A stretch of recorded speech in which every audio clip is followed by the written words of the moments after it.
The Message Box desktop application. In this video, we'll explain how to use our desktop application. This is how the Message Box dashboard looks like when you log into your domain. Let's start by focusing our attention to the top part of the dashboard. Open Requests indicates the total number of pending requests. Internal Notifications indicates the total number of unread messages of the user. Unassigned Requests indicates the total number of requests which have been created but not been assigned. Unaccepted Requests indicates the total number of requests which have been assigned but not been accepted.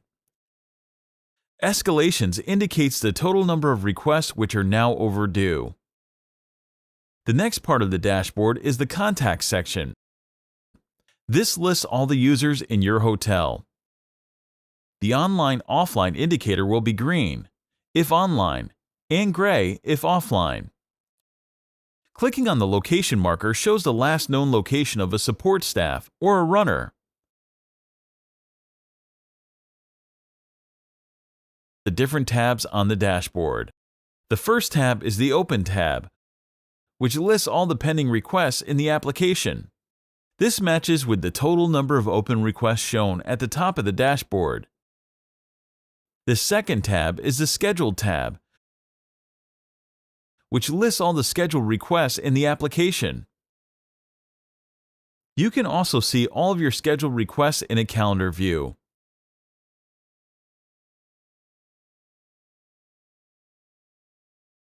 The third tab is the Escalated Request tab. This lists all the requests which are overdue and matches with the total number of escalations shown at the top of the dashboard. The fourth tab is the Notifications tab.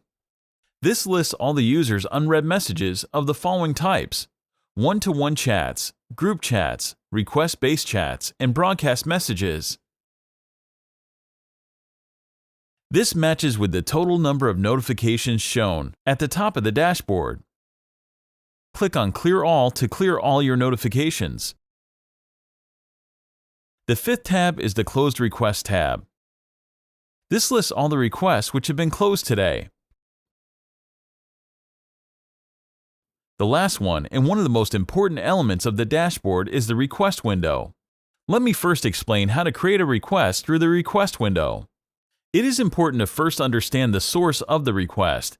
If the hotel guest is asking for the request or wants to create a complaint, then the guest checkbox should be ticketed. This is the default selection. However, if the source of the request is from an internal staff, then the internal checkbox should be clicked. An example of an internal request would be if a housekeeping attendant finds the tap leaking in the bathroom and creates a request.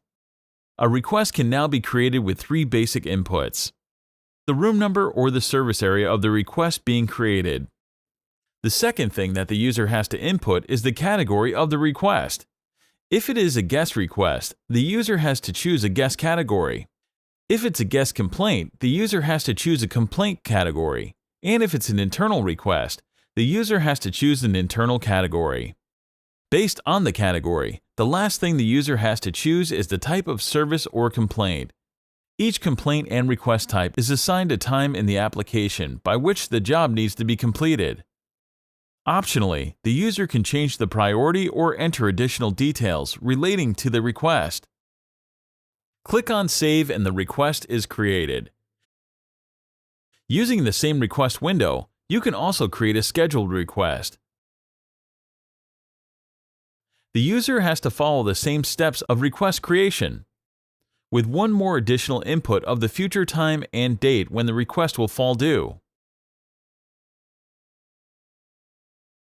Now that we've created a request, let's try to assign the request. Once you create a request, the status for the request is open. When you click Assign, the list will show only staff that are linked to that category. For example, only housekeeping runners will be listed for housekeeping jobs. Choose the runner or support staff to whom it has been assigned and click on Assign. The request now moves to assigned status. You can reroute the request to a different runner by clicking on the reroute and following the same steps. Now that you've assigned the request, the next thing to do is for the assigned user to accept the request from the message box mobile application. But what if the assigned user does not have a smartphone with the message box app with which to accept the request? In such cases, you can call the assigned user, inform the user about the job, and click on Accept. The system will show the job has been accepted by you on behalf of the assigned user. Let's try to close this request now. The request moves to accepted status once the user accepts the job. Once the job is completed, the user can complete the job from the message box mobile app. Again, what if the assigned user does not have a smartphone with the message box app with which to complete the request? In such cases, the assigned user will call and inform you that the job has been completed. You can click on Complete and the system will show you that the job has been completed by you on behalf of the assigned user. The status of the request is now completed. The user can now click on Close and close the request. The status of the request is now closed.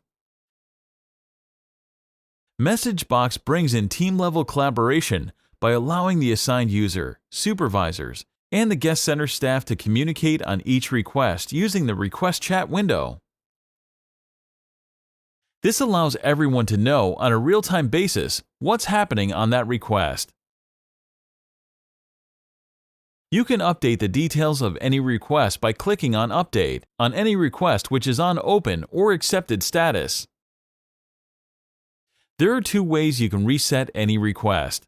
The first method is to reset the time of the request. For example, if you want to extend the time of the request due to some genuine reason, you can input the time to extend in minutes along with the reasons for the extension. The second method is by parking a request. Click on Reset. Input the future time and date to which the request needs to be parked and provide a reason for parking. This request will move to the Scheduled Request tab along with all the requests due in the future. Now there's a small difference between closing a complaint and closing a request. If it's a complaint, the user needs to input 3 additional details. First, service recovery. An example would be a complimentary breakfast given to the guest. Second, cost of the recovery. An example would be the cost of the complimentary breakfast, which is $100. Third, resolution details. An example would be to write up how the case was resolved with the guest. Once these details are input, you'll receive the duty manager's log every day in PDF format, which shows all the pending complaints as well as the complaints closed yesterday. And that's a quick wrap-up of the MessageBox desktop application.